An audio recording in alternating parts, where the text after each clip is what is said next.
They possessed no flag to rally under, no anthem to stir the soul, not even a single formal declaration to mark their existence. And yet, the mere whisper of their name, assassin, was potent enough to shatter the sleep of kings and send shivers through the hearts of emperors. For more than a century and a half, they navigated the currents of history like phantoms, their strikes sudden and without warning, their retreats so complete they seemed to melt back into the air itself. They were known by many titles: the Nizari, the Ismailis, the Hashishin. That final name would become a dark echo through time, forever entwined with bloodshed, clandestine plots, and secrets that history has yet to fully surrender. Who were these spectral figures? What philosophy drove them to kill with such unnerving serenity? And why, even with all our modern tools of inquiry, does their story remain a haunting enigma? Prepare for a journey into the heart of one of history's most formidable secret societies. Tonight, we will not only recount their legendary assassinations, but also delve into the profound silence they left in their wake, a silence that speaks volumes. So, allow your mind to quiet, let your eyes close, and listen as history whispers its most elusive tale. At a time when great empires clashed for every scrap of territory and every flicker of human loyalty, a small, unassuming group was quietly cultivating a different kind of power in the remote and unforgiving terrain of Persia's Alborz Mountains. They commanded no nation and fielded no vast army, yet they had mastered a weapon that no dynasty of that age was wise enough to truly comprehend. It was the power to plant the seed of terror deep within an enemy's soul, letting it grow until it choked them from the inside out. The architect of this order was Hassan Sabah, a man of profound intellect, a brilliant scholar, and a religious thinker who had been ostracized by the prevailing Islamic powers of his day. He never claimed to be a prophet, nor did he harbor dreams of forging a conquering empire in the manner of his contemporaries. His path was one of calculation, patience, and strategic genius. It was from the fortress of Alamut, a stronghold he captured not through brute force, but with shrewd persuasion and unwavering conviction, that he began to cultivate the men who would one day bend the arc of history. The exact nature of the training within Alamut's walls is lost to time, but the fragmented accounts from those who survived assassination attempts paint a chilling picture of killers unlike any others. They were described as preternaturally calm, silent, and possessed of an unshakable resolve. They rarely attempted to flee after a mission was complete and appeared utterly devoid of the fear of death. This, more than the act of killing itself, was what truly terrified the powerful. It wasn't that these men died, but that their executioners could not fathom how one could commit such an act with an almost peaceful gaze. In an era where strength was quantified by the size of empires, the might of armies, and the blood of countless thousands spilled on the battlefield, the assassins required only a single, well-placed blade and one soul willing to sacrifice itself to completely alter the political landscape. They did not wage war against a nation. They waged war against a system that decreed only the powerful had the right to determine who lived and who died. Hassan Sabah knew a direct confrontation would be their annihilation. They had to become an invisible force, allowing their adversaries to collapse under the suffocating weight of their own paranoia. This was not merely a tactic, it was a deeply ingrained philosophy. Within Alamut, loyalty was not demanded blindly. The chosen few who became Fidai, the self-sacrificers, were not just skilled in combat and disguise. They were educated in philosophy, theology, strategic thinking, and a profound belief in the righteousness of their cause. They were not simply assassins, they were the living instruments of an armed ideology. Because they sought no earthly reward, no glory, and left behind no trace but the lifeless body of their target, their origins were a mystery. Anyone could be a target, from a provincial governor to a mighty sultan. No one was too powerful to be reached. This was the brilliance of their strategy, to sow a nameless dread in the hearts of their foes, making them unravel through constant, gnawing suspicion. It is a detail often obscured by lurid tales that the Hashishin were not the demonic figures of popular myth. They possessed a complex philosophy, a rich intellectual tradition, and a sincere belief that they were resisting tyranny with intellect, strategy, and ultimate sacrifice. But history is rarely written by the marginalized. And so, instead of being remembered as master strategists or ideological revolutionaries, they were branded with a name intended as a slur. Hashishin, or users of hashish, it was an insult crafted to discredit their faith and paint them as drug-addled fanatics. Yet, regardless of how the narrative was twisted, their impact endures. A small, stateless group, with no formal army or kingdom, made an entire region of the world afraid to sleep. And even today, as the fortress of Alamut lies in ruins and its secrets remain unanswered, the chilling fear they once commanded has never entirely faded away. The fortress of Alamut was constructed from more than just stone and mortar. It was built from the silent resilience of those who believed the world could be reshaped not by the clash of swords, but by the force of an unyielding ideal. Perched high on a razor-thin ridge in the Alborz Mountains, Alamut seemed to hover on the very edge of the known world, a gateway to the forbidden. Its natural defenses made it nearly impregnable to any invading force. And once inside its walls, its influence was so profound that few could ever truly leave its philosophy behind. It was at once a strategic bastion, a laboratory for radical thought, and the pulsing heart of a clandestine power the world still struggles to understand. No outsider truly knew the secrets of the training within Alamut, but the fragmented and often terrified accounts of those who survived assassination attempts wove a narrative that bordered on the supernatural.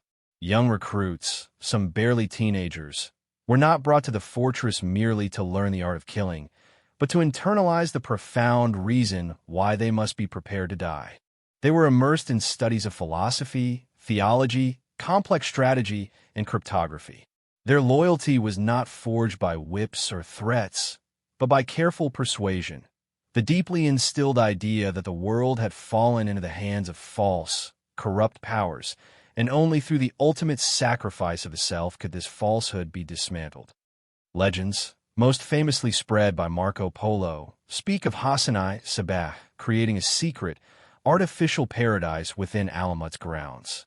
It was said that young initiates were drugged and taken to a hidden garden filled with fountains of wine, honey, and milk, attended by beautiful maidens, and filled with every imaginable pleasure. After a brief time, they were brought back to the harsh reality of their training and told they had just experienced a glimpse of the paradise that awaited them upon the successful completion of their divine mission. While most modern historians question the literal truth of this paradise garden, the tale serves as a powerful metaphor for a deeper reality. This order did not just control actions, it masterfully engineered belief. Once an individual is convinced that death is the sole gateway to eternal reward, fear itself loses its power. In their training, the assassins learned to dissolve into any environment. They became experts at disguise, posing as merchants, servants, pilgrims, or even holy men to gain proximity to their targets. They did not wield conspicuous weapons. A concealed dagger, a poisoned pin, a single precise strike to a vital organ was all that was needed to extinguish the life of a king or a vizier. But the objective was never just to kill. It was to broadcast a terrifying message across the land. No matter how high your walls or how numerous your guards, there is an invisible hand that can reach your throat at any given moment. It was this surgical precision that made the assassins so feared. There was no defense against an enemy you could not see. Every time a powerful figure died under mysterious circumstances, surrounded by his own guards in a fortified palace, praying in a crowded mosque, or lost in a bustling marketplace, all suspicious eyes turned toward the distant fortress of Alamut. But there was never any proof. No one saw them arrive, and no one saw them leave. Only the cold shadow of fear remained, spreading like a contagion, tightening its grip and slowly corroding the confidence of every court from within. Their targets were not limited to kings and princes. Scholars, influential clerics, military generals, anyone deemed a threat to the Ismaili cause could find themselves marked for death.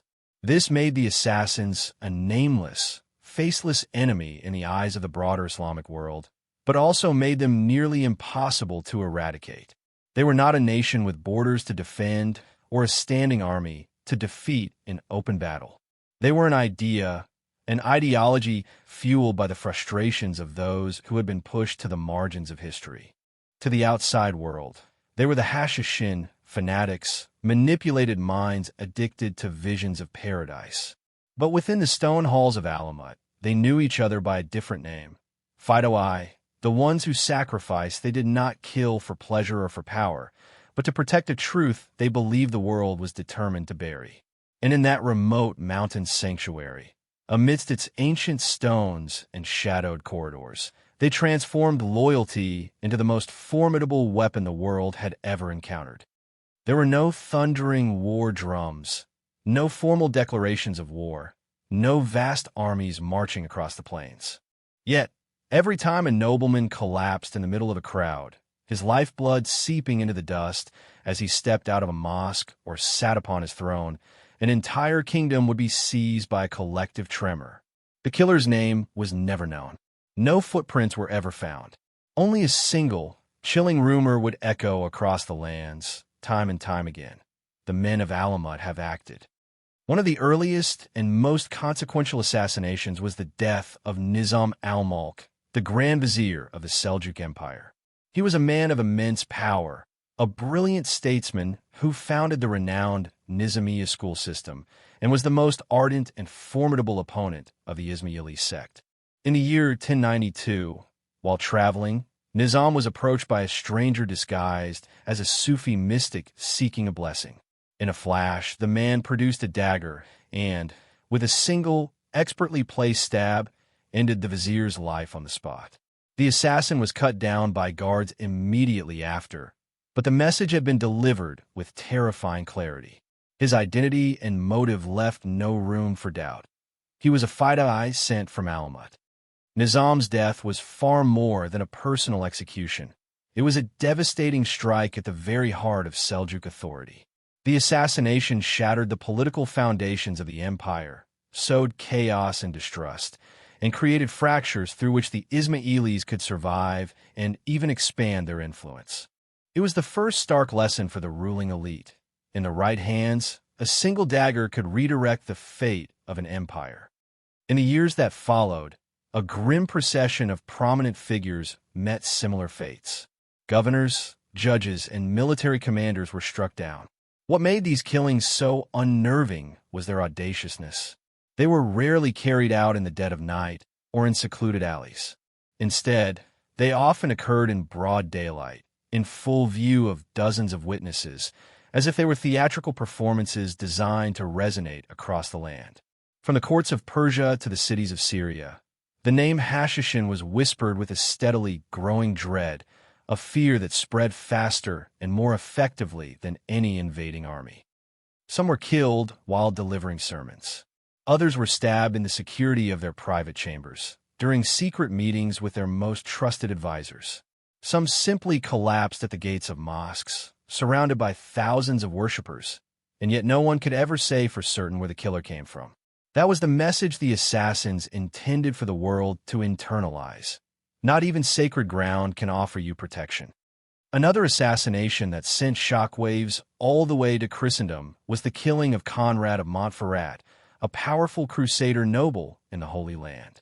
In 1192, just days after being elected king of Jerusalem, he was stabbed to death in the streets of Tyre by two men disguised as Christian monks. They made no attempt to flee. They calmly accepted their own execution. And once again, all evidence, however circumstantial, led back to a single, ominous source: Alamut. What is even more astonishing is that in some instances, rulers were compelled to purchase their own safety.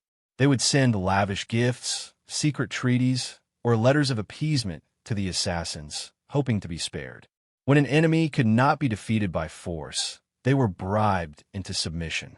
This elevated the assassins beyond a mere terrorist group. They became a clandestine political entity, a hidden power with the ability to influence appointments, forge alliances, and even determine royal successions. The world of that time was forced to confront a terrifying new reality, when death could be delivered by a nameless stranger at any moment, and no amount of power could stop it. Then power itself became meaningless. This was the true weapon the assassins wielded. They had no need to control territory. They only needed to control the minds of those who did. Over time, people grew afraid to even speak their name aloud.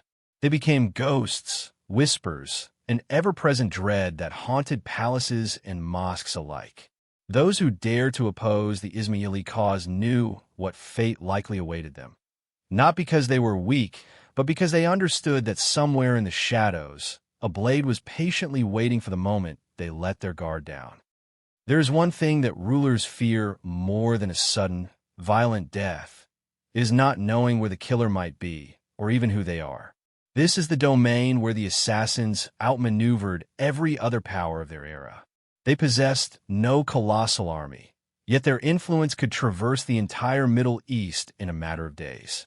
A name inscribed on a piece of paper, a kill order relayed through an invisible chain, leaving no trace of where it began or where it would end. This untraceable network was the true lifeblood of the assassins. No one knows with certainty how they communicated. There is no archaeological evidence of carrier pigeons or official couriers bearing their seal.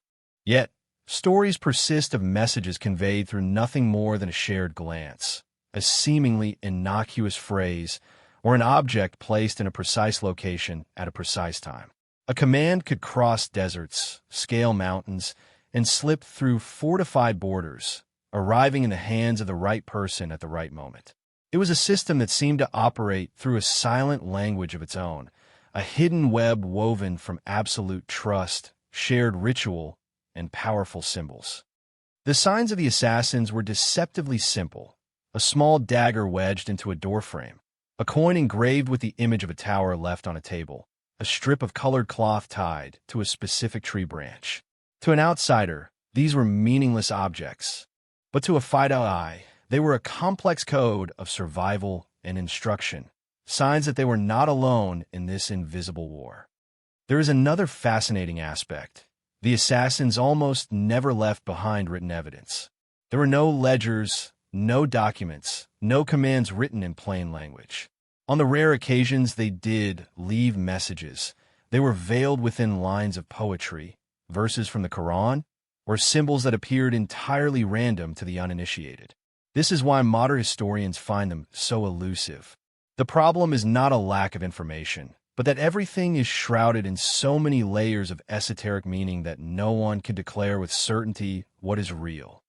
Inside the order, the hierarchy was absolute. Each rank was granted access to different strata of knowledge. A new recruit would know only the most basic information, carry out a specific task, ask no questions. Higher-ranking members might learn the target's name, location, and the prescribed method of execution.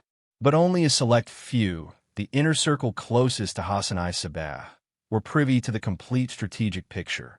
These were the men who could authorize the death of a vizier or cancel an order to kill a king.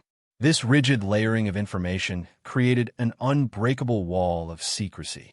If a low-level Fidai was captured, torture was futile because he genuinely did not know more than his small, assigned part. He was a single link in a long chain, never the center. Even the mighty Seljuk Empire, which dispatched spies to infiltrate Alamut, was thwarted. Some spies simply vanished. Others returned with vacant stares, unable or unwilling to explain what they had witnessed. No radios, no letters, and yet every assassin appeared to know exactly when to act, where to go, and what to do, as if guided by some form of collective consciousness. Some historians today speculate that the assassins operated like a living organism, with each member acting independently yet responding to a shared, central mind. While it has never been proven, the fact that their network endured for nearly 2 centuries without being systematically dismantled is proof enough that their methods were extraordinarily effective. And one final, unnerving detail: no one ever defected. No one betrayed them. No captured shadowy ever gave away the Order's secrets. Was it fear of reprisal? Or did they believe, even in a dark prison cell, that the Order was still watching over them? Perhaps, but it was likely something deeper. Perhaps they possessed an unshakable belief in the cause they served, a conviction that a meaningful death was superior to a life devoid of ideals. This is what made the assassins nearly invincible. They didn't just vanish from the sight of their enemies. They vanished into the very fabric of their own ideology. Their foes had no clear target to strike, while the assassins could strike anywhere, armed with nothing more than a silent glance and a dagger hidden in a sleeve. Of all the enigmas that surround the assassin order, perhaps none was more shocking to the outside world than the manner in which the shadowy embraced death. They viewed it not as a failure, but as an integral part of their mission, and even as a distinct honor. They never demanded rewards. They did not ask for safe passage after a mission. They displayed no concern for their own survival once their task was complete. A single, decisive strike, one final, calm glance, and then they would serenely accept their own execution, as if death were the sacred final chapter of their life's purpose. Why would any person act in this way? The answer is not found in weaponry or harsh discipline, but deep within their spiritual and philosophical convictions. The shadowy were not trained simply to kill. They were educated to understand the profound necessity of why they must kill. And once that reason transcended the self, death itself was stripped of its terror. The Ismaili faith, as practiced by the assassins, differed significantly from the mainstream Islam of the period. They believed in a hidden, esoteric truth, asterisk bin asterisk, that was passed down through a lineage of imams, the spiritual heirs to a sacred knowledge that few were permitted to access. Hassan I Sabbah was the torchbearer of this vision, and in the fortress of Alamut, he constructed not just a military stronghold, but a school of thought where knowledge, faith, and sacrifice converged to create men who lived for something far greater than their individual existence. To the shadowy, the world was not merely a place of mortal trials. It was a grand stage upon which every action carried a meaning that echoed beyond time. When they struck down a tyrant, they believed they were not just killing a man, but breaking a link in a chain of oppression that stretched back through centuries. And when they died, they believed they were not disappearing into oblivion, but returning to an eternal light, a higher realm where all sacrifice was remembered and revered. Some accounts tell of shadowy spending entire nights in silent prayer before a mission, fasting and purifying their bodies and minds. They did not tremble with fear or rage with hatred. They simply walked forward into their destiny, as if they had already glimpsed their fate and accepted it with grace. To them, death was not an end, but a sacred passage. Western legends, particularly those spread by Marco Polo, claimed the shadowy were shown an artificial paradise before their missions, a secret garden of unimaginable sensory delights, a foretaste of the rewards awaiting those who demonstrated absolute loyalty and gave their lives. Whether this tale is literal truth or embellished myth, it reflects a deeper reality, the profound belief planted in each man's heart that this world is not the final destination, and only by acting in the name of a higher truth can one achieve genuine liberation. This is why the assassins never needed to threaten their followers or promise them earthly riches. They inspired a belief so potent that it carried men beyond their most basic instinct for survival. And when a person no longer fears death, they become the most dangerous enemy imaginable, not because of their physical strength, but because no one can find the leverage of fear to use against them. For empires built on violence, wealth, and rigid hierarchy, the very existence of an organization sustained purely by willpower and faith was incomprehensible. How do you combat someone who requires nothing but belief? How do you crush a man who welcomes death in service of a cause? That was the slow-burning nightmare the assassins implanted in the minds of their enemies. When rulers convened to discuss matters of state, They didn't just worry about rival armies beyond their borders. They whispered questions that no one dared answer aloud. Was there a Fidei in this very court? Was that new member of the royal guard simply waiting for the right moment? And if so, what could they possibly do but wait for the inevitable?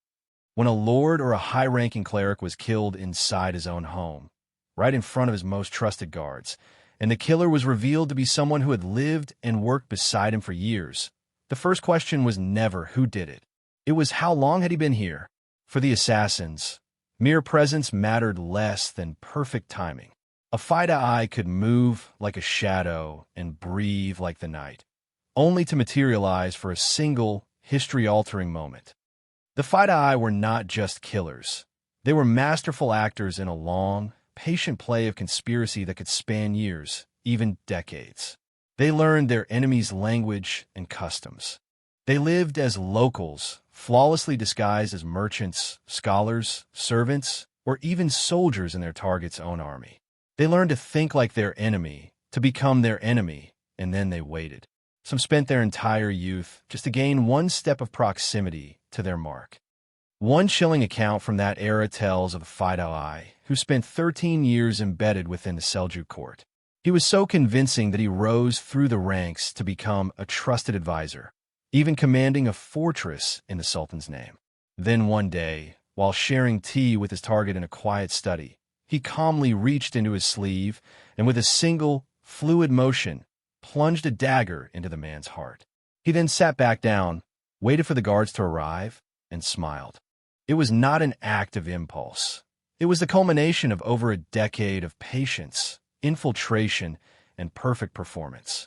He had played a role so completely that he may have forgotten where the character ended and his true self began. He was not just an assassin. He had become a part of the very system he was sent to destroy. This made him unstoppable from within. No fortress is high enough to defend against that kind of weapon. No army is prepared for a betrayal that has been brewing for years. The assassins didn't need to win battles in the field. They won their wars inside the minds of their enemies. When anyone could be a killer, no one could be trusted. Kings began to doubt their ministers. Generals doubted their own men. Fathers even doubted their sons. In this slow collapse of trust, the assassins didn't need to strike again. Their enemy's world would tear itself apart in a maelstrom of fear. These infiltrations were not always about assassination. Some Fidei are believed to have entered other religious orders, studying their doctrines, participating in their rituals, and even delivering sermons. Not to kill, but to observe, to pass messages, or to plant ideological seeds that would later blossom into confusion, division, or distraction. One scholar wrote of engaging in deep theological debates with a devout Muslim cleric, only to learn years later that the man had been a Fidei in disguise. So, how does a person live two opposing lives without fracturing their own mind? The answer lies in that recurring theme, absolute, unwavering belief. When you are convinced that every act is part of a grand, cosmic design, you can live as anyone and be anything, as long as the ultimate mission is fulfilled. The assassins did not need many men. They only needed one, a single dagger in the right place at the right time, wielded by someone no one would ever suspect. And that was more than enough to shake an empire to its foundations.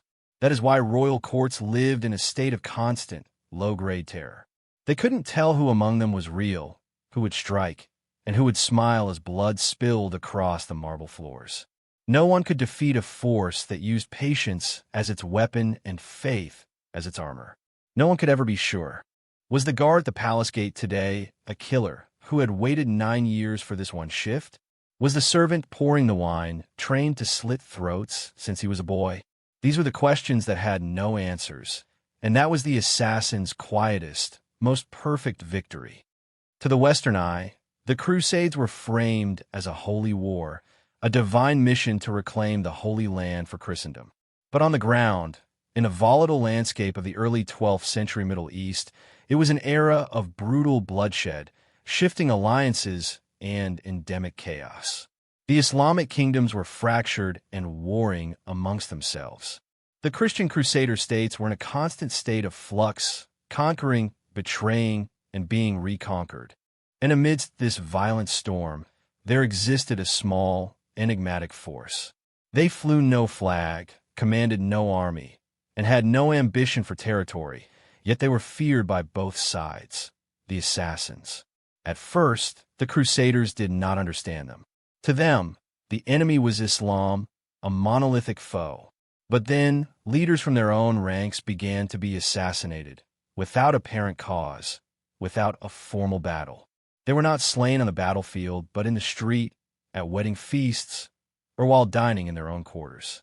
The killers were not ordinary Muslim soldiers. They were strangers, often dressed as locals, speaking the language perfectly, and always armed with a single, hidden dagger. The assassination of Conrad of Montferrat is one of the most vivid examples. He was among the most powerful and respected figures of the Third Crusade, elected king of Jerusalem just days before his murder. Two men, disguised as monks, approached him in the crowded marketplace of Tyre and stabbed him to death. They were captured almost immediately, but showed no fear, no remorse. Before their execution, one of them was said to have smiled and whispered a phrase in a language no one present understood. No one comprehended it, but no one forgot it. And once again, the name Alamut was spoken in tones of confusion and dread. What terrified the Christian kingdoms was not just the sheer boldness of the act, but the baffling motive. Why would a radical Muslim order kill a powerful Christian leader who could have been a potential ally against their mutual enemies? The answer lies at the core of the assassin philosophy. They were not concerned with who was Christian or who was Muslim. They only cared about who stood as a threat to their particular ideal. The Crusades provided fertile ground for the assassins to operate. While both sides engaged in slaughter and plunder, the assassins worked to maintain a fragile, precarious balance of power, sometimes through murder, sometimes through secret diplomacy. Historical records suggest that some Crusader leaders even sent envoys to Alamut, seeking protection or offering what amounted to tribute in exchange for a guarantee of peace. This profound ambiguity made the assassins both impossible to ignore and impossible to eliminate. They didn't need a large army to wield immense influence. With just a few well-timed deaths, they could alter the political dynamics of the entire Levant. Some Christian lords attempted to use them as instruments for their own ends, but they soon discovered that no one controlled the men of Alamut.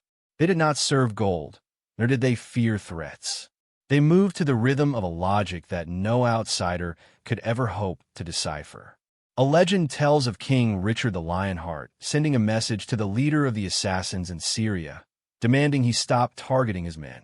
The response was not a letter. It was a gesture.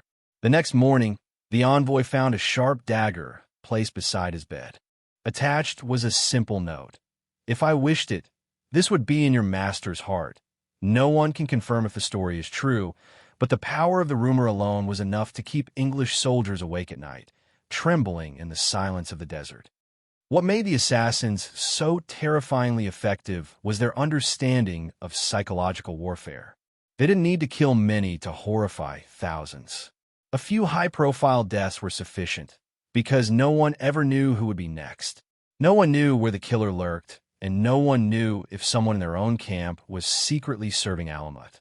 In a holy war where every side claimed to carry the light of God, the assassins emerged as the shadow that belonged to no one. They did not burn churches. They did not destroy mosques. They did not seek land or preach salvation. They simply killed the right person at the right moment and then vanished. That is why they were not destroyed during the Crusades. No single faction was united or powerful enough to confront them head-on. And long after the Crusades had faded into the annals of history, the assassins endured, a silent, invisible third force, not large in number, but impossible to erase from the political calculus of the age. History, as it is often recorded, remembers those who wielded the great swords of state, but it tends to forget those who fetched the water, delivered the messages, or simply remained silent at the perfect moment. In the scattered and incomplete records of the assassin order, the names of women are almost entirely absent. No female assassins are mentioned by name, and no prominent women feature in the tales of their most daring missions. But this does not mean they were not there. On the contrary, it is highly likely they were the invisible force that gave the organization much of its unique strength and resilience. Inside the secluded fortress of Alamut, a place no outsider was permitted to enter, women likely played quiet but absolutely crucial roles. They may not have been the ones to carry out the killings, but they nurtured, cared for, educated, and perhaps even trained the Shadowy. Later documents, uncovered in secret archives from related Ismaili communities, reveal that many women possessed deep knowledge of medicine, herbs, and antidotes, skills that would have been essential in preparing the assassins for their perilous missions and treating them upon their rare return. In an organization built on impenetrable secrecy, the one who is least suspected often holds the most power. One legend tells of a Shadowy who reached her target by posing as a newlywed wife, living with the man for months until one day she struck. No one suspected a woman. No one thought those gentle eyes could hide a death sentence. And that was her greatest weapon, weakness perfectly performed. Ancient writings even allude to keepers of the library at Alamut, believed by some scholars to be highly educated women tasked with the immense responsibility of preserving secret knowledge, intricate maps, codes, and religious texts layered with hidden meanings. They were the keepers of the intellectual fire, ensuring that the ideals of the order would survive, no matter how many times its enemies tried to burn them to the ground. There is even a persistent legend of a woman who served as a trusted advisor to Hassanai Sabah himself, so trusted, in fact, that he left her to make critical decisions during his final years of spiritual retreat. While no definitive historical proof survives, her presence appears in multiple oral traditions under different names, but always with the same image, a woman who did not carry a dagger herself, but chose who would. History often depicts medieval women as confined to kitchens, harems, or chapels. But within the unique structure of the assassin order, they could have been messengers, trainers, code breakers, and perhaps even the architects of a king's demise, all without ever lifting a weapon. They did not seek the spotlight.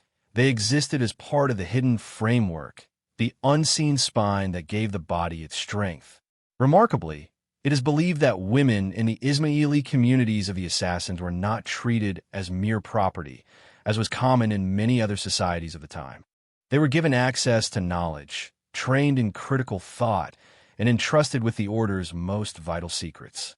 This radical departure from traditional gender roles allowed the order to remain flexible, adaptable, and hidden for nearly 2 centuries.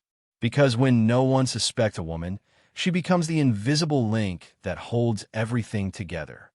To this day, descendants of the Ismaili tradition speak of the essential role of women in their community's survival. They do not celebrate individual names from that distant past, but they insist on one central truth. In the darkest of times, nothing survives without the hand that quietly keeps the flame alive. And perhaps in those silent years, when a Shadowy was sent out into the world to kill in silence, there were also women, nameless, faceless, who sent them, who prepared their every step, and who waited, knowing they would not return. Their sacrifice was never written down, but it is etched deep into the soul of the order, a soul that even now, history has yet to fully acknowledge. Alamut was never the largest fortress in history. It had no deep moats, no towering, cannon-studded walls, and no garrisons of thousands like the sprawling castles of medieval Europe. And yet, for nearly 2 centuries, every army that laid siege to it failed. They failed not because of Alamut's overwhelming force, but because they never truly understood what Alamut was. Perched precariously among the peaks of the Alborz mountains of Persia, Alamut was like a fortress suspended between heaven and earth. Only one narrow, winding trail led to its main gate, and only those who were permitted to find it ever reached the top. The terrain was so treacherous that a vast army of thousands could be held at bay by just a few skilled archers hidden in the cliffs high above. But its physical defenses were not what made Alamut terrifying. Inside the fortress, according to the few, rare accounts from Muslim historians who passed through the region, was an entirely different world, a self-contained realm of philosophy, discipline, and intense spiritual rigor. It was a labyrinth of thick stone walls, deep corridors, and secret chambers linked by narrow, dark passageways. The entire structure seemed designed not just to protect information, but to reshape the minds of those who lived within it. This was not a place to hide from the world, but a place to transform people into living instruments of a timeless ideal. There were no prisons, no overt torture chambers, but there was a form of intellectual control that was absolute and exacting. No single person in Alamut, save perhaps the leader, knew the full truth. Each individual knew only their assigned task, interacted with a select few others, and learned only what was deemed necessary for their role. They were conditioned to believe that should death come, it would carry a profound meaning that lay beyond the reach of ordinary mortal understanding. The Library of Alamut, as ancient sources describe it, was legendary. It was said to hold not only numerous copies of the Quran, but also priceless texts on mathematics, astronomy, medicine, Greek philosophy, and the esoteric writings of Indian and Persian scholars. This was not just a base for launching assassinations. It was a quiet, vibrant center of knowledge where learning was not only preserved but actively repurposed in service of a goal that few outsiders would ever fully comprehend. The scholars inside Alamut did not just debate theology, they dissected it. They analyzed faith not as sacred, untouchable dogma, but as a powerful tool of ideology. The Fidai were not taught blind belief. They were trained to understand why faith could be a catalyst for radical action, and more importantly, why death could be embraced if it served a confirmed, higher truth. What kept Alamut standing for nearly 2 centuries was not its stone walls, but the paralyzing fear it inspired in those beyond them. No one knew what was happening inside. No one knew who lived there, who trained there, or who was planning the next meticulously orchestrated assassination. There were no flags flying from its ramparts, no signals, no declarations of war, only an unnerving, profound silence. The kind of silence that stretches over mountains, waiting to swallow anyone who dares to break it. Though besieged many times, Alamut never fell to an outside force. Armies that came close often withdrew in a cloud of doubt and superstition. Those who tried to scale its sheer cliffs were picked off by unseen archers and vanished without a trace. And those who somehow managed to enter uninvited often disappeared entirely, their bodies never recovered. It wasn't death that terrified people most. It was the prospect of being utterly erased, to be forgotten, to vanish from history itself. And Alamut understood this fear better than anyone. When an empire reaches the zenith of its power, it begins to believe that everything is within its grasp. Armies, wealth, law, even destiny itself. But those who were forced to confront the assassin order learned a far more terrifying truth. The worst kind of defeat is not losing a battle. It's not even knowing what you're fighting against. Medieval empires were trained to fight with cavalry, arrows, siege engines, and brute force. But when your enemy is an idea, dressed in the coarse robes of a peasant and hiding a dagger in his sleeve, no conventional strategy can prepare you. The first and most direct adversary of the assassins was the Seljuk Empire, a formidable Islamic dynasty that controlled most of Persia and Central Asia in the 11th century. The Seljuks possessed a sophisticated bureaucracy, elite armies, and a court whose influence stretched from Baghdad to the Syrian coast. To them, the assassins were dangerous heretics, a rebellious cancer that had to be surgically removed. The mighty vizier Nizam al-Mulk once declared, "A tree cannot survive with worms in its roots," and he viewed the Ismailis as that very worm. But fate, in its dark irony, had other plans. Nizam himself became the first major victim, stabbed by a Fidai during a pilgrimage, surrounded by his own guards, and felled by a single, perfectly aimed dagger. His death shattered the Seljuk political landscape and sent a chilling message across the land. When a worm learns to wield a blade, the entire tree trembles. Next came Sultan Malik Shah, who had once vowed to wipe Alamut from the face of the earth. He died suddenly just months after Nizam. While no proof ever linked the assassins to his death, from that day forward, fear began to replace aggressive action. The Seljuks' burning desire to destroy the order faded, replaced by hushed whispers and a paralyzing hesitation. Even the leaders of the Crusades were not spared. As mentioned, Conrad of Montferrat, the newly elected king of Jerusalem, was stabbed in broad daylight by two strangers. No one could understand the motive. A Muslim group killing a Christian leader who could have been an enemy of their other enemies made everyone question the very nature of their foe. Were the assassins enemies or allies? And that confusion was their deadliest strike of all, for no one knows whether to kill or negotiate with a man who might already be holding a blade to their throat. But the most relentless enemy, and the one that ultimately brought the assassins' reign to a brutal end, was the Mongol Empire. The Mongols cared nothing for religion. They feared no god. They did not negotiate. As they swept westward, burning Baghdad, destroying libraries, and slaughtering millions, they set their sights on the mountain fortress of Alamut. They knew that to truly control Persia, they had to destroy the invisible web of the assassins. The invasion was led by Hulagu Khan, grandson of Genghis Khan himself. Unlike previous empires that had relied on conventional sieges or diplomacy, Hulagu brought with him the unmatched and merciless siegecraft of the Mongols. He surrounded Alamut for months, deploying advanced catapults and engineering tactics that the fortress had never faced. And for the first time in nearly 200 years, the assassins faced something they were utterly unprepared for, an enemy who feared nothing. Not death, not negotiation, not even their profound silence.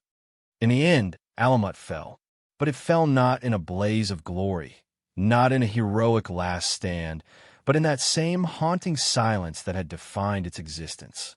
Those who remained inside are said to have burned their legendary library, destroyed their archives, and erased all traces of their knowledge. When the Mongols finally breached the walls, they found an empty shell, a riddle with no answer.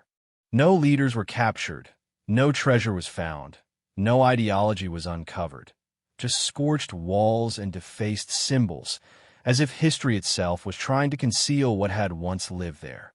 And yet, though Alamut crumbled and the assassins, as a political entity, disbanded, their legacy was not destroyed. No army, no matter how brutal, can ever truly kill an idea. And the assassins, though no longer a state, no longer a fortress, lived on, in whispers, in unexplained assassinations in the years that followed, and in secrets buried deep beneath the ashes of empires. Their enemies believed they had won. But if you listen closely on a quiet night, somewhere in the Persian hills, you might still imagine you hear it, the sound of a dagger being unsheathed, as soft as a breath. No organization, no matter how skilled, is perfect. Even the most meticulously forged plans, developed over months or even years, can sometimes fail. But for the assassins, failure was never the end of the story. On the contrary, it was fuel. It was a whetstone for their most dangerous and invisible weapon: patience. History rarely records failed assassinations, partly due to the shame of the intended victim, and partly because no one survived to tell the tale from the assassin's side. But scattered across Islamic chronicles, crusader journals, and folk legends, there remain whispers of knives turned aside at the last second, of agents captured just before they could strike, and of plots uncovered at the final hour. One of the most famous failures was the attempted assassination of Saladin, the legendary Muslim leader who unified Egypt and Syria to stand against the Crusaders. For years, Saladin had waged campaigns against the assassins, besieging their Syrian fortresses and calling for their annihilation. But one night, deep within his own fortified encampment, a Fidoi disguised as a servant crept close to his bedside. He was poised to strike, but a guard, who had coincidentally switched shifts earlier than scheduled, caught a flicker of movement and apprehended him. The assassin was subdued and executed on the spot. Saladin survived, but from that night forward, he never slept without a trusted guard right beside his bed. He also, notably, never again ordered a full-scale assault on the assassin strongholds. Instead, there was silence. Perhaps a letter was exchanged, perhaps a gift was sent, or perhaps there was simply an unspoken understanding between two great powers that knew neither could truly destroy the other. In that sense, the Shadowy had succeeded after all, not in taking a life, but in planting a permanent warning directly in the heart of one of the most powerful men alive. Another case, recorded in Damascus, involved a prominent judge who regularly condemned the Ismailis in his public sermons, calling for their total eradication. A Shadowy infiltrated his lectures, posing as a quiet and devoted student for months. On the chosen day, as he prepared to act, he hesitated, not out of fear, but because he observed that the judge was more heavily guarded than anticipated. He withdrew, leaving no trace. It was a rare, calculated decision. But weeks later, another team arrived, and this time, the mission was completed successfully. That is the lesson. The assassins were not driven by raw emotion or personal vengeance. They were a machine of cold logic, willing to delay, retreat, and adapt. Failure was not punished with execution. Instead, failures were studied like new terrain. Every mistake became a map of the enemy's weaknesses, recorded in memory, and used to refine future attempts. Sometimes it wasn't the assassins who failed, but their victims who outplayed them. There was once a lord who, living in constant fear, changed his routines constantly. He had no set meal times, no fixed sleeping chambers, and saw no visitors after dark. He would only eat food prepared by his own blood relatives. One day, he noticed a man in a group of pilgrims who seemed to be watching him, trailing him for 4 consecutive days. He had the man seized. Before a single question could be asked, the Shadowy bit down on a capsule of poison sewn into the hem of his robe and died without uttering a word. No one was killed that day, but the attempt alone changed the entire city. Gates were closed earlier, troop patrols were doubled, and every traveler was scrutinized with suspicion. No life was taken, but the fear was perfectly placed. And that was what the assassins understood better than anyone else. It is not death itself, but the relentless anticipation of death that is the real weapon. Used correctly, failure could echo even louder than success. A missed strike may kill no one, but it can rob an entire kingdom of sleep for years to come. History marks the fall of Alamut in the year 1256 at the hands of the Mongol army led by Hulagu Khan. It was a devastating, ruthless blow, a surgical incision into the very heart of the assassin order. But the strange part is this. After the fortress was taken, there were no ashes of a great library, no mass graves of defenders, no captured leaders to parade, no vast treasures discovered. It was as if the people who had inhabited that fortress for generations had simply vanished from history itself, just days before the invaders arrived. All that remained were broken walls, shattered symbols, and strange markings deliberately scratched from stone, as if someone had methodically erased every trace of their existence, protecting something they deemed far more sacred than life itself. Did the assassins choose to destroy their own legacy before their enemies could defile it? No one knows for certain. But after 1256, the name assassin, as a political force, disappeared from public life. There were no more high-profile killings, no more warnings left on pillows, no more messages hidden in the shadows. The other fortresses in their network were gradually abandoned or repurposed. Those who survived scattered, melting back into the general population. No one could say for sure if they were still operating in secret or if they had chosen to disappear forever. Some historians theorize that a handful of them survived, reforming into smaller, more clandestine societies that passed on Ismaili teachings in a quieter, more adaptable form, no longer tied to fortified castles or overt religious structures. Some may have hidden in remote mountain communities, living as ordinary farmers or merchants, yet still guarding secret rituals, not to kill, but to keep a flame of knowledge alive. Others whisper that a few Shadowy who had been sent on missions to distant lands were never called back, not because they failed, but because there was no one left to summon them home. And so they lived on, watching, blending into foreign cultures, still carrying a philosophy that no outsider could ever truly understand. Perhaps they joined other faiths, even slipped into the nascent governments of Europe, not to assassinate, but to guard the final, ultimate secret of the assassins, why they had ever existed at all. From the 14th century onward, the organization was no longer known by its infamous name. But in the northern hills of Iran and parts of Syria, a quiet branch of the Ismaili community still survives to this day. They live peacefully, unarmed, and without vengeance, but they carry with them a centuries-old tradition, a structured body of knowledge, oral texts passed from memory to memory, and one unbreakable rule: never let outsiders fully understand. And maybe that is the true key to their survival. They didn't die. They transformed. When the world changed, they changed with it. When their name was erased, they took on new names. When living in darkness became impossible, they learned to live in the light in ways no one could truly see. No more daggers, no more fortified gates. But the core principles may remain, resting quietly in the deep, underground currents of history. Maybe the assassins are truly gone, or maybe they are simply silent. And if they do still exist, the true lesson they left behind is not found in the blood they spilled, but in something far more chilling: how a small, stateless group with no army, armed only with a profound knowledge of fear and faith, could bend the course of history for nearly 2 centuries. And if you think it's all over, ask yourself this: why is it that even today, the word assassin still makes us shiver, even when no one is left to kill? History often forgets the defeated, the small armies, the fringe ideas, the ones not endorsed by kings or written into the official records. And yet, sometimes, it is those who are cast to the edges of the page that survive the longest. The Assassin Order is one such legacy.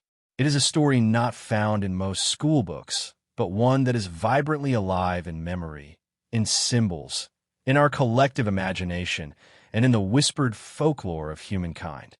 After vanishing from the political stage, the name assassin did not die. On the contrary, its legacy became stranger, more flexible, and more eternal than ever before. From the 14th century onward, writers, historians, and wandering storytellers began to speak of the assassins not as a specific historical organization, but as a symbol of profound mystery, of absolute loyalty, of an unseen order that no one could fully comprehend. In Europe, the word assassin gradually evolved into a general term for anyone who killed with cold, calculated purpose, regardless of their religion or origin. And even though the term was simplified, the shadow behind it never changed. A person who kills not for money, but for an unshakable belief. And that is why the word still carries such weight across the centuries. In medieval literature, especially in Old French, Italian, and Latin manuscripts, the assassins were often portrayed as mystical keepers of ancient knowledge, living in high mountain fortresses, moving like lightning and disappearing like mist. They weren't depicted as mere killers. They were described as the minds in the shadow, guardians of secrets the world was never meant to know. Western travelers like Marco Polo added fuel to this fire of myth. In his famous writings, he spoke of the Old Man of the Mountain and his Garden of Paradise, where assassins were shown pleasures beyond imagining, promised they would return if they died in service to their cause. Historians now deeply question the veracity of this tale, but in the realm of myth, uncertainty only makes a story stronger. Legends of the assassins continued to evolve, weaving their way into poetry, theater, and even religious polemics. In some Muslim communities, they were remembered as dangerous heretics, yet spoken of in hushed, almost respectful voices as men who lived for something greater than themselves. In Europe, they became intertwined with other secret societies, the Knights Templar, the Freemasons, even the Illuminati, as if every mysterious group that followed was somehow their spiritual descendant. In the modern world, the assassin has become a global icon. They appear in films, novels, and most famously, in video games, with Assassin's Creed being the clearest example. In this fictional universe, They are reimagined as warriors of freedom, fighting a millennia-long war against a hidden world order bent on total control. Though heavily mixed with fiction, the core essence remains: the belief that a single, dedicated person, if they act with conviction and perfect timing, can change the course of history. And perhaps what draws us to them is not the violence, but the unwavering resolve. Not the blades, but the powerful idea that even in a world increasingly ruled by vast, impersonal systems and pervasive surveillance, someone might still choose to live in the shadows to protect the last sliver of light. The legacy of the assassins is not a list of their victims. It is a feeling that something is always happening just beyond our sight, in silence, with a patience that is never seen but never truly gone. And that is why we remember them, not as a historical organization, but as a timeless symbol of what human beings are capable of when they believe in something greater than themselves. No secret organization can survive for long without its own intricate system of rituals. These rituals serve not just for communication, but to nurture a sacred and impenetrable divide between those who are within the circle and those who are forever outside. For the assassins, these rituals were not merely religious ceremonies. They were a coded language, a method for concealing information, and a discipline for forging the soul. And the most chilling truth is that nearly everything we claim to know about them is, at best, informed speculation. The shadowy, those who pledged to die for the cause, did not join with a simple oath. They passed through a closed, grueling, and almost mystical process of initiation. Fragmented accounts describe new recruits being kept in isolation for weeks, completely cut off from the outside world, exposed only to cryptic sermons and philosophical dialogues. These teachings were likely drawn from Ismaili scripture, from Greek philosophy, or perhaps from a unique synthesis of the two. Crucially, almost nothing was written down. Knowledge was transmitted through ritual and symbol, as if the only way to truly understand the truth was to live it, to embody it. Symbols were the very essence of the assassin order. Every carving on a wall, every folded slip of paper, every object intentionally misplaced, carried a profound meaning. One story tells of a shadowy being summoned for a mission not with a spoken word or a written message, but with a single olive branch tied with a black thread left on his doorstep. He saw it, understood its layered meaning, and vanished into the night. That was the command, a language spoken in complete silence. Even the very architecture of Alamut was said to be symbolic. Some corridors reportedly led to dead ends. Certain staircases were designed to turn the wrong way in the dark. Rooms were constructed with such acoustic precision that a whisper could be carried to a distant, unseen listener.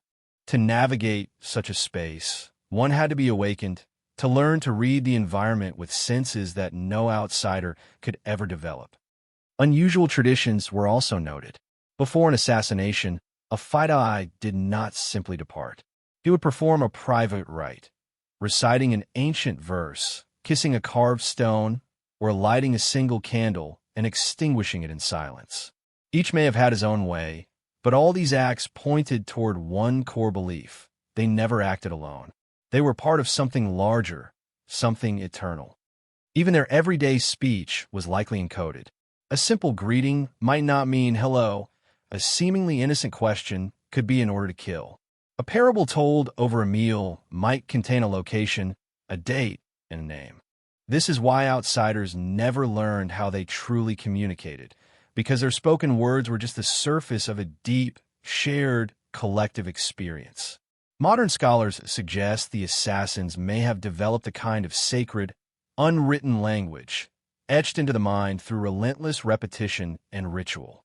Once this language was absorbed, a member could go anywhere in the world, hear a specific phrase in a crowded market, and know precisely what must be done without ever being explicitly told. And remarkably, these symbols did not die when the order fell. Faint echoes of them began to appear in Middle Eastern architecture, in the margins of handwritten manuscripts of European secret societies, and even in the faded frescoes of ancient monasteries in Italy and Spain. Were these the scattered remnants of the order, or merely the quiet migration of an idea, passed from soul to soul, from one era to another, without ever needing a name? What we know for certain is this: no outsider ever fully cracked the assassin's system of symbols. No historian has ever decoded a complete ritual. And that is why the assassins were never truly unmasked, because they never wrote down what mattered most. They lived it. They died with it. They passed it on with a glance, a breath, a gesture. When you understand that their ritual was not meant to hide the truth from others, but to constantly remind the faithful of who they truly were, you begin to see why the order did not crumble when its fortress walls did. For within those symbols, they preserved their essence, and that essence may still be alive, even if no one remains to speak its name.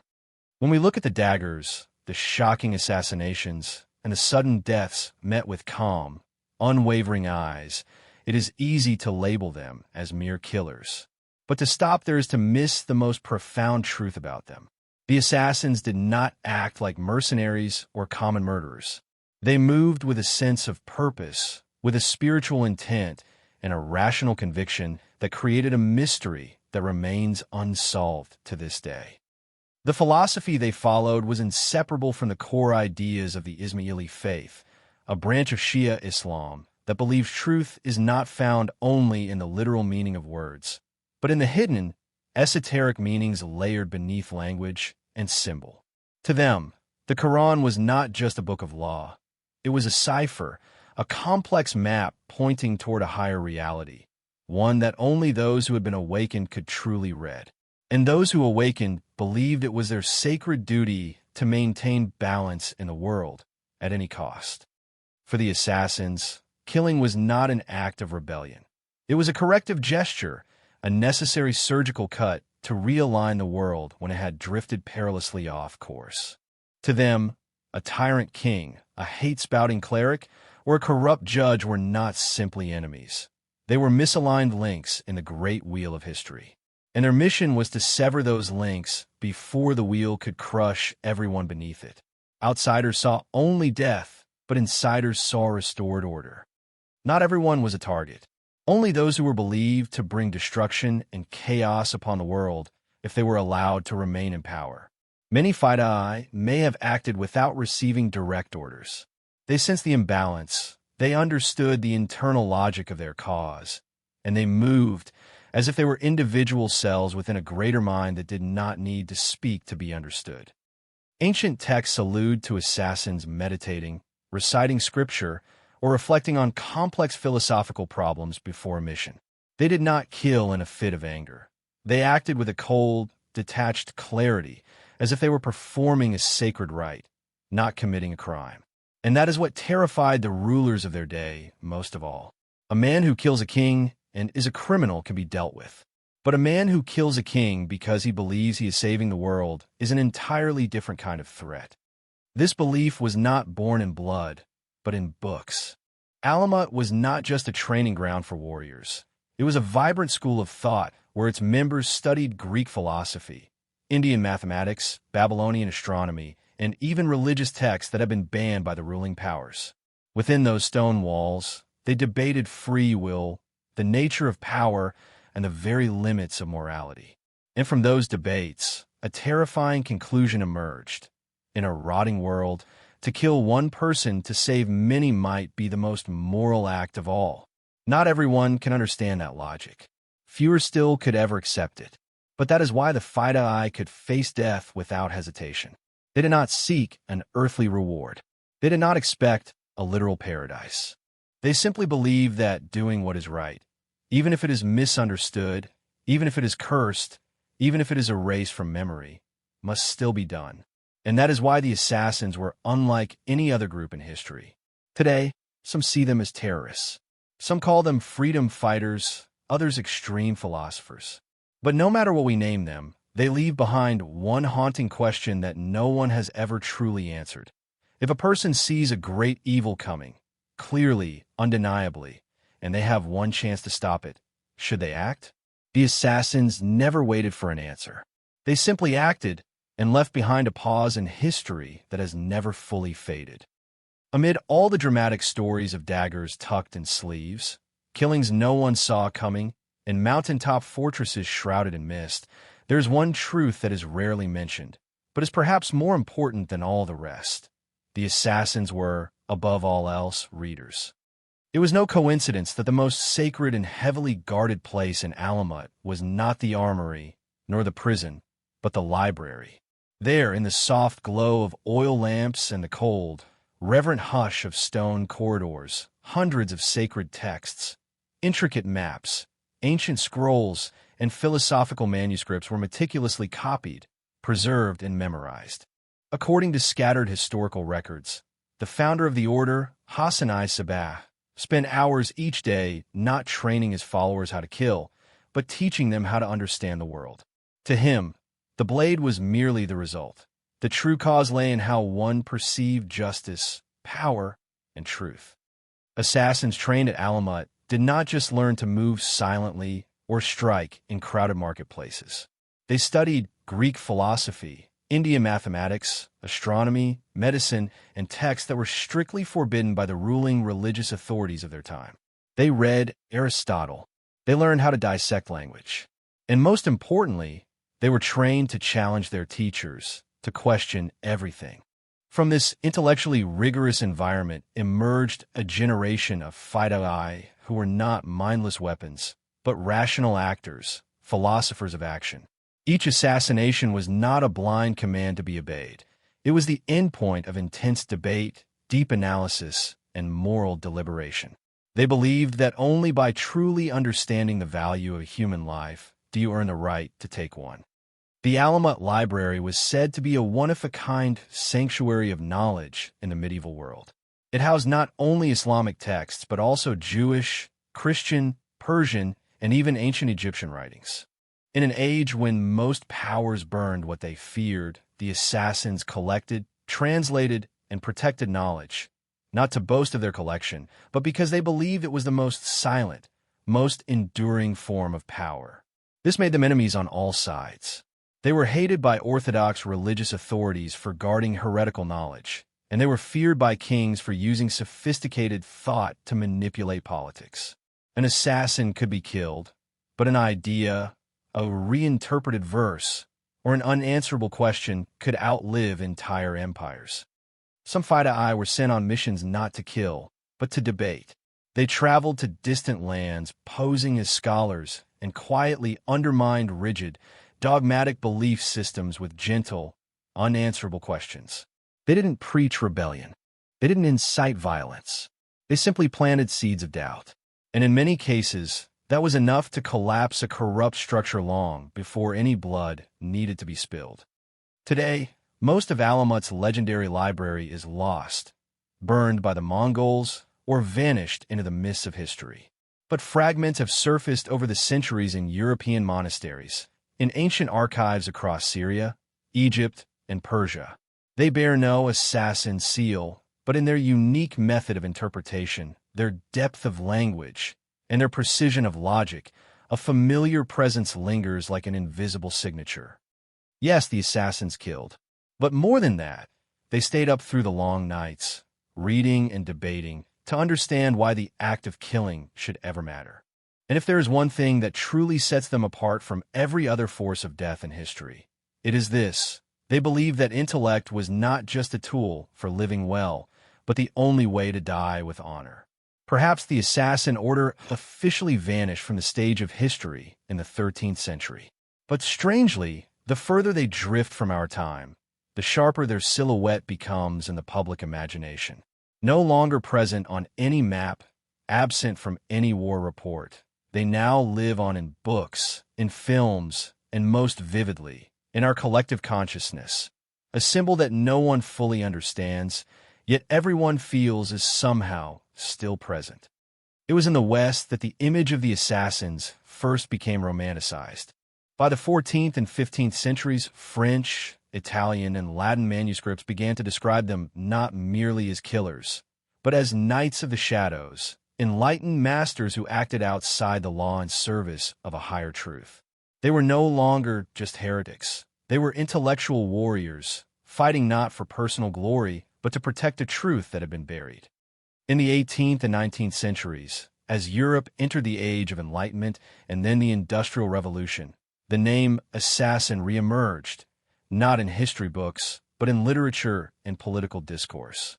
In a world that was beginning to question established religion, challenge the absolute power of the state, and confront authority, the assassins became a powerful metaphor for those willing to stand alone in the dark against oppressive systems. Poets, romantic philosophers, and even revolutionaries borrowed the image of the assassin to speak for the rebels with.